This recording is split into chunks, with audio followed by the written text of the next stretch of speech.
नमस्कार भक्तों। बैसाख मास अपनी तपिश और गर्मी के लिए जाना जाता है, लेकिन इस तपिश में भक्ति की शीतल धारा बहती है। आज हम आपको सुनाएंगे एक ऐसे ऋषि की कथा जिन्होंने बैसाख की भीषण गर्मी में भगवान शंकर की ऐसी भक्ति की कि वह स्वयं धरती पर आ गए। यह कहानी श्रुतदेव नाम के एक ऋषि की है। प्राचीन काल में मिथिला नगरी में श्रुतदेव नाम के एक ब्राह्मण ऋषि रहते थे। वे वेदों के ज्ञाता थे, लेकिन उनका जीवन अत्यंत सरल और अभावों से भरा था। वे उच्च वृत्ति खेतों में गिरे हुए दानों को चुनकर जीवन यापन करने से अपना पेट भरते थे। इतने कष्ट के बाद भी वह सदा ओम नमः शिवाय का जाप करते रहते थे। बैसाख माह शुरू हो चुका था। सूर्यदेव अपनी पूरी शक्ति से तप रहे थे।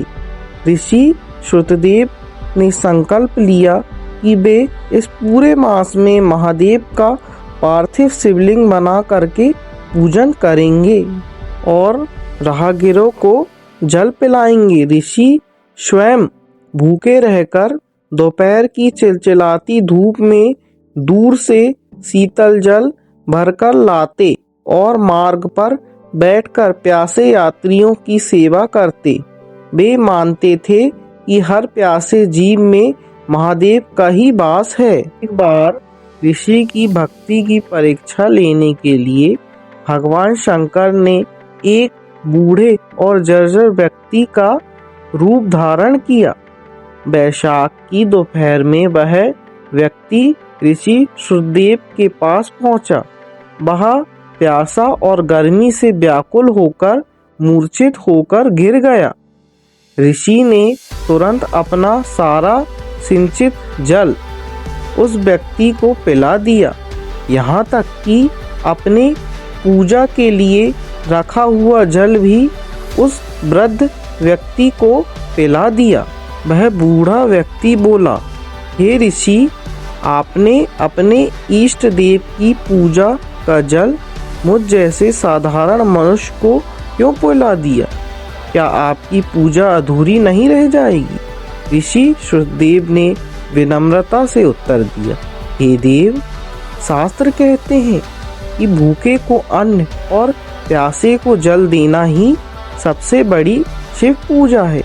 यदि मेरे प्रभु प्यासे हैं तो पत्थर की मूर्ति पर जल चढ़ाने से प्रसन्न नहीं होंगे। आपकी तृप्ति ही मेरे महादेव की तृप्ति है।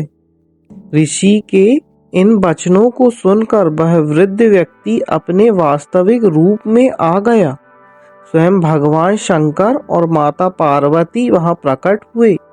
महादेव ने कहा, हे श्रुतदेव, बैसाख मास के इस प्रचंड ताप में भी तुमने अपना धर्म नहीं छोड़ा। तुम्हारी सेवा और जलदान की महिमा ने मुझे कैलाश से यहाँ आने पर विवश कर दिया।